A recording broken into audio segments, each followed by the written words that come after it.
In the beginning of Mark 6, we find one of the saddest stories in Scripture. Jesus had returned home to share the good news about God's kingdom to his closest friends and family. The story ends in verse 5. It says, "He could there do no mighty work, save that he laid his hands upon a few sick folk and healed them."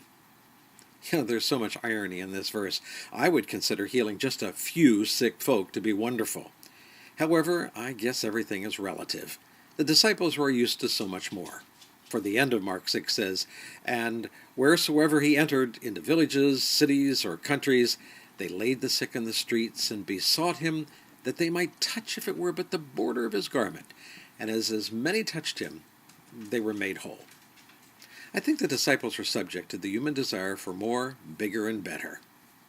Nevertheless, verse 5 broke Jesus' heart. He wanted so much to share with those who had known him since his childhood.